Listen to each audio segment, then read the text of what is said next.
பல்வேறு கோரிக்கைகளை வலியுறுத்தி டெல்லி ஜந்தர் மந்தரில் தமிழக விவசாயிகளின் போராட்டம் இன்றும் தொடர்ந்து வருகிறது. இதன் விவரங்களை செய்தியாளர் நிரஞ்சனிடம் கேட்கலாம். நிரஞ்சன், விவசாயிகள் இன்று எந்த மாதிரியான போராட்ட முறையை கையில் எடுத்திருக்காங்க? எத்தனை நாட்களா போராட்டம் தொடருது?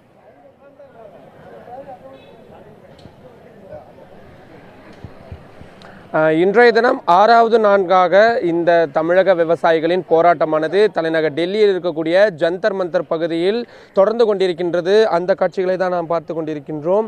இவர்கள் தொடர்ச்சியாக பல்வேறு கோரிக்கைகளை வலியுறுத்தி இந்த போராட்டங்களில் ஈடுபட்டு வருகிறார்கள். குறிப்பாக இந்த காவிரி மேலாண்மை வாரியத்தை உடனடியாக அமைக்கப்பட வேண்டும், விவசாய கடன்கள் தள்ளுபடி செய்யப்பட வேண்டும், இத்தனை நாள் ஏற்பட்ட இழப்புகளுக்கு 40,000 கோடி ரூபாய் அளவிற்கு இழப்பீடுகள் வழங்க வேண்டும் உள்ளிட்ட பல்வேறு கோரிக்கைகளை வலியுறுத்தி தான் இவர்கள் இந்த தொடர் போராட்டங்களில் ஈடுபட்டு வருகிறார்கள். மேலும் இவர்கள் சார்பாக மிக முக்கியமாக வைக்கப்படுவது மத்திய அமைச்சரவையிலிருந்து யாரேனும் ஒரு முக்கியமான அமைச்சர் எங்களை சந்திக்க வேண்டும், விவசாயத்துறை அமைச்சரோ அல்லது நிதித்துறை அமைச்சரோ எங்களை சந்தித்து எங்களது கோரிக்கைகளை நேரடியாக கேட்க வேண்டும் என்பதுதான் இவர்களது கோரிக்கையாக இருந்து வருகின்றது. ஆனால் இதுவரை மத்திய அரசிடமிருந்து எந்த அமைச்சரும் இவர்களை நேரில் சந்தித்து எந்தவிதமான இவர்களது கோரிக்கையும் கேட்கவில்லை. இதுதான் இவர்களது ஒரு வருத்தம் அளிக்கக்கூடிய விஷயமாக இருக்கின்றது. அது மட்டும் இல்லாமல் தொடர்ந்து பல்வேறு கட்டங்களாக பல்வேறு போராட்டங்களில் ஈடுபட்டு வரும் இவர்கள் இன்றைய தினம் இந்த உடல் முழுவதும் இந்த சாம்பலை பூசிக்கொண்டு இந்த பட்டை அடித்துக்கொண்டு உருளும் ஒரு போராட்டத்தை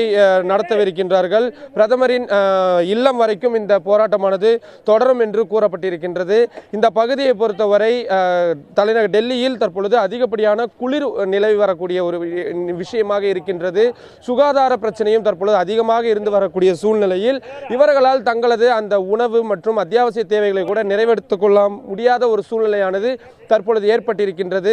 டெல்லி காவல்துறையினரையும் இவர்கள் உடனடியாக இங்கிருந்து வெளியேற வேண்டும் என்று வலியுறுத்துவதாகவும் கட்டாயப்படுத்துவதாகவும் கூறுகின்றார்கள். ஏனென்றால் அடுத்தடுத்து பல்வேறு மாநிலங்களைச் சேர்ந்த போராட்டக்காரர்கள் இங்கு வரவேற்கிறார்கள். குறிப்பாக ஜாட் இனத்தவர்கள் தங்களது கோரிக்கையை முன்னிறுத்தி ஜந்தர் மந்தர் பகுதிக்கு வரவேற்பதால் இவர்கள் உடனடியாக இங்கிருந்து செல்ல வேண்டும் என்று காவல்துறையினரும் வலியுறுத்துவதாக கூறி வருகின்றார்கள்.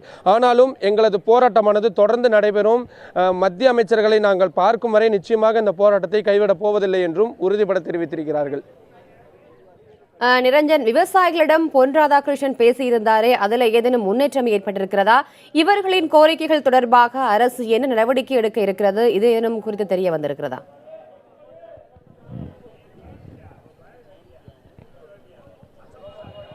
2 நாட்களுக்கு முன்னதாக தமிழக அமைச்சர்கள் தலைநகர் டெல்லிக்கு வந்திருந்தார்கள். நிதியமைச்சர் ஜெயக்குமார் வந்திருந்தார், அதே போல சுகாதாரத்துறை அமைச்சர் விஜயபாஸ்கர் அவர்கள் வந்திருந்தார். அவர்களிடம் இந்த விவசாயிகள் போராட்டத்தை பற்றி கூற முடிந்தது. ஆனால் அவர்கள் நேரில் வந்து சந்திப்பதாக உறுதியளித்திருந்தார்கள்.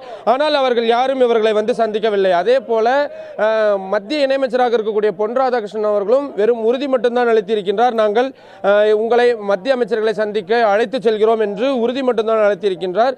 ஆனால் இதுவரையிலும் மத்திய நிதி அமைச்சகத்திலிருந்தோ அல்லது மத்திய விவசாயத்துறை அமைச்சகத்திலிருந்தோ இவர்களை நேரில் அழைத்து செல்வதற்கான எந்தவிதமான அறிகுறியும் தெரியவில்லை.